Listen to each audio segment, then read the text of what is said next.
They are a challenge. If you have a propane leak that comes out from one of the fittings, it goes back in your habitat.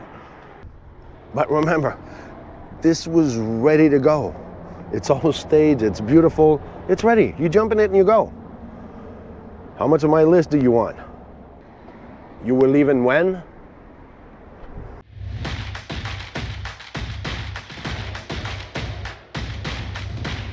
It's RV inspection day, and today we are here in Mesa, Arizona, about to inspect this 2022 Georgetown 36D7. Now stick around, our customers are back home. Fingers crossed that we're not going to call them before noon. So let's see, you stick around and see what we tell you at lunchtime. All right, first glimpse, Georgetown, then me. I want to clear the air for people who don't understand who I am because you don't know me. I might come across stoic, grumpy, but we just met a friend when we were in Vegas about a week ago, and she said, no, that's what we like about you. You should have a t-shirt that says, I'm not grumpy, I'm focused. And that's the key. You got to understand when I do this, and I got to resume what I found so far, what I'm thinking, I'm already ahead. I know the list of things that I got to do or how I got to process all this information. A lot of time I forget what already happened in the morning. So I got to go back in my notes to see, what did I miss? And I'm sorry, a lot of time you miss great stuff that we found. My fault, because I forget about it, because I'm already looking forward to this. First glimpse, this unit looks really nice. So look sometime could be awesome or could be deceiving. So we already know a little bit the story. The customer told us a couple of things, and I already have here underneath this seal, this bulb seal, by the way, on your slide out should be about compressed 50%. So if you have places like here, for instance, where your finger's going right into the floor or into the slide out, okay, I got a problem around here. So let's try to locate where it is. So maybe it needs to be tighter, or something's been happening in the slide out. We'll see when we get it out to see if it's straight or something. Other than that, for Georgetown, paint job's pretty nice. It's pretty amazing. If I was a normal consumer, I'd say, yeah, I'm good. This is beautiful. Let's go check what Laurel has inside though. So come on in, let's see my first glimpse and my stow and go. As for my first glimpse, coming right through here, we've got a couple of little eyesores right here, as you can see, trim that's falling down. And then coming through though, the stow and go is fantastic. You can see this is already laid down into a bed. Yes, I kind of put my hand there and went down because they didn't lock the table up. But don't let that surprise you when you put your plate there with a big plate of spaghetti or something. But you have access to everything in your kitchen, your refrigerator. You can watch TV, take a nap, and even get to your half bathroom. Now, as far as your bedroom goes, if you're going to go to sleep, you're going to have to extend your slide out. But you can get to your shower. Guess how you're going to do it? You're going to crawl over the bed. But that's okay. If you can crawl over the bed, that's good. Now, another first glimpse. I did crawl over the bed. We got a little something going on in the back shower room, which I'll update you later when I can actually get in there and investigate a little bit deeper. In the meantime, what do you think of this stow and go? Pretty good, don't you say? I think so. We'll see you at lunchtime. All right, lunchtime recap. They are a challenge from the outside to the inside. I'm not trying to put them down. I'm just saying that the quality is not what you would hope for when you look at the shell in general. As we start here, I already have this scratch. This is kind of new. We can see there's 2,700 miles here. So basically, it drove down here for 1,900 miles from Indiana. And I don't know if they went to shows or somebody owned it for a little bit, but this is clean. Yes, Laurel found a hair, so she told me, no, there was a woman in here. Well, maybe they did something in there during the show. You know, sometimes there's salespeople, and I don't know what they do in there. Just saying. Slim rack, I was just talking about this. So you can see this is touching. This is touching. So this needs to be synchronized, it needs to be fixed to operate as intended. All right, let's carry on. And I hope you're gonna learn that from your own rigs too. This is another thing. First of all, these needs to be sealed. If you have a propane leak that comes out from one of the fittings, it goes back in your habitat. So these should be sealed, these should be sealed. So that wasn't done. You can see they did every screw, but they did this like, hurry up, let's go, probably Friday job. So I got a propane leak, got 2 tests done, and 2 times propane test failed. So we're not doing good on the propane. Let's carry on. So this upper corner, right up here in the corner, somewhere in there, paint was dried up. So you can see the roof, you can see the trim itself. If I push down on the trim, you're gonna realize, as you can see, why it needs to have sealant on there. So for those of you who have those painted, even 2 years old, check this out. That could be your problem right there too. You don't want water to come in there.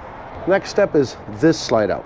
So talking about the roof of this super slide out, as you can see, it's built with a swag on it, or sagging. Here we are on top of the street side slide out.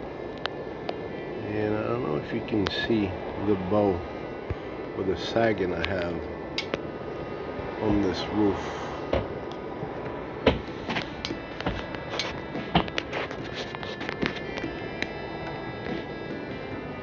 So that's what you're looking at. Hey, it's working. It's doing what it's supposed to do. I'm sure it came out the job or the manufacturer like this. That's fine. If you can live with this, that's okay by me. That's your choice.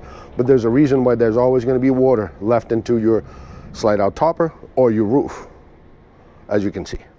This track is the frame, what is bolted to the frame. So my slide out and my little motor, my little gear down here is actually working on this. So look at the bolts, screws I should say, that are not tight. You can see it's been moving. When we opened this, I didn't see nothing moving, but maybe we'll try it out before we leave again, because I didn't see the frame of the wall moving, but definitely those screws didn't come out just on their own. Let's carry on. Before we go on the other side, here's another one. Here's a mirror. I don't know where you're going, but you better have that fixed. But remember, this was ready to go. It's all staged, it's beautiful, it's ready. You jump in it and you go. How much of my list do you want? You were leaving when? I know as an RVer we like the outdoors, but when I see the outdoors inside, I have a little problem. Check this out. So right down here,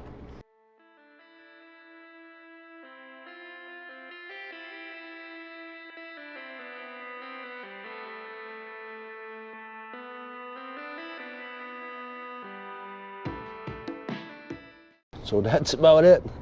Let's go check what Laurel has inside. Okay, so it's lunchtime. And as you can see, Pierre found a lot of things outside, and I'm finding a lot of things inside. I think I already told you about the trim here by the dinette up here and also down here. I have done all my woodwork. Woodwork looks absolutely beautiful. The only thing that I really was missing was a little button that covers the little screw right there. And then coming over here by the pantry area, I have this baseboard right here that is quite loose, and it also connects here in the corner, and you can see that there's a separation there. But then when I go to my walls, I'm finding a lot of loose panels and a lot of discoloration and yellow. Especially on the back side of this wall here, there's a lot of yellow discoloration on the walls.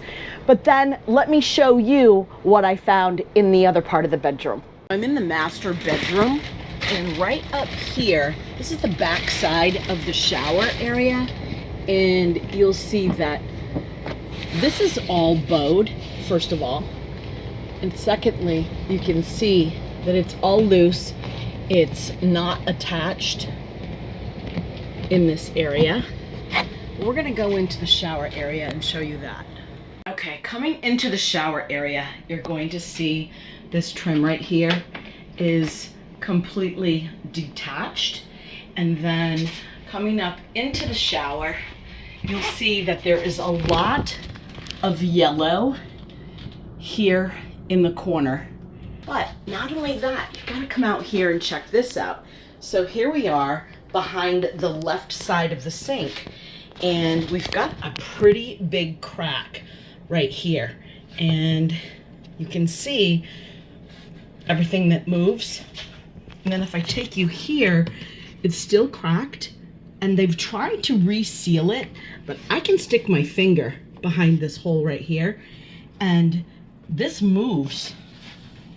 If I can get the right angle so you can see that it's completely moving.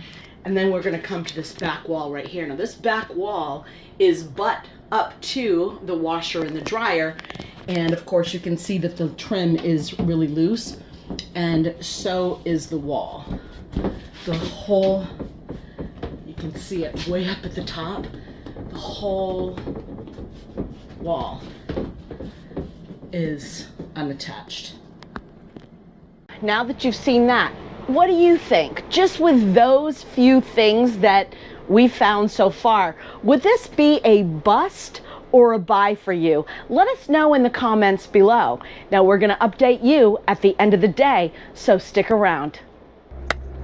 End of the day challenge. Recap. Moly crap recap. This slide out, I forgot this morning to mention what I say before. As you can see here, and that's why we had water inside this morning when we came in, because if I go there, you can see inside.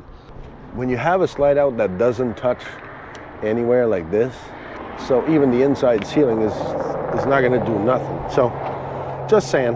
What I realize here with the bathroom problem that Laurel talked about this morning, the bathroom cabinet actually comes out here. So what I think happens here, good luck, because I can see it from underneath. So the cabinet is about here. And as you can see, there's a place where, see, I can't go anymore, but this is just a big fiberglass piece. So this cabinet is actually touching this. So what do you think happened when you're driving down the road and you have backdraft? This thing is going like this and it's going like this. You got wind, you cross a truck. This whole thing, trust me, I used to drive trucks. Trust me, it's going like this. That's the problem. You live with it. Undercarriage, everything is fine. We talked about fail, propane leak. The problem I have is life safety. You know, sometimes I talk about hot skin, and a lot of people say, what's a hot skin? I'm buying my RV anyway, and I know everything about everything. You think I'm gonna call Blue Ox? No, I know everything about everything. Well, I'm not gonna teach you how we build those, but I'm gonna show you what's the result of a hot skin. And you're gonna understand why Laura will have shock all day when she was inside in this particular slide out. So let's go in the front. So if you recall, a hot skin past 5 volts.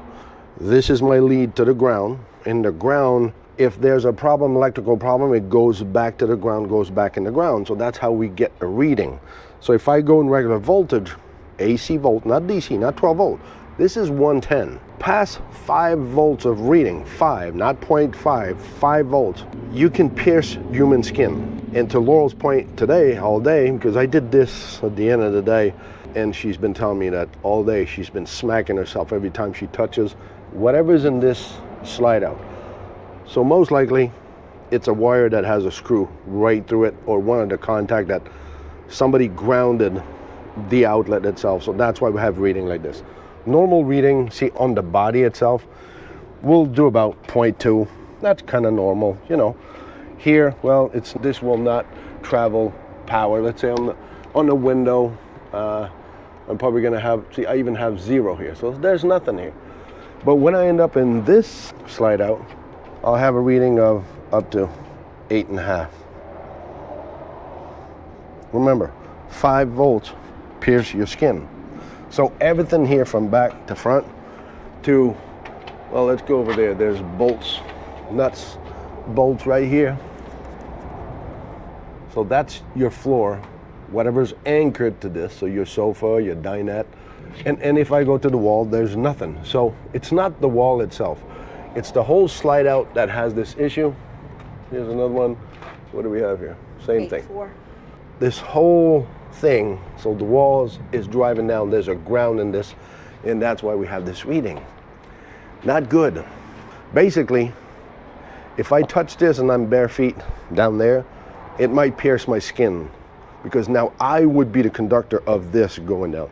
That's why you gotta have a hot skin test done on every unit, and you see that I went around the unit. Around the unit, it's perfect. Let's go check this inside. I've been thinking about that today. Let's go check if something inside will read through this. Let's go check this out. As I'm passing here, I thought, okay, that's another thing that when you're picking up a unit, you got to look at all of this. Oil levels, fluid levels. See, this coolant level is down. This should be at least there when it's cold. Just details, food for thoughts. But you thought you were living when? Well, rack up all of those, and that's going to give you, at the end of the day, an idea how many days it's going to take you to come back here. Let's go check inside what I can read with this. So let me try to do this. Maybe I should just take this off. It'll be easier, so I don't have to drive that down there. Yep. See, I got 8.5 on the window. Look where it's pointing. So it's right on the window. So this is all grounded. What do I have for metal? I don't know. Let me check the light. That's where I got shocked all day. So see, on the light frame, I got nothing. See, 0.2. Does it change if we turn it on? Maybe. Try it out. 0.3. Nope. It's not the problem.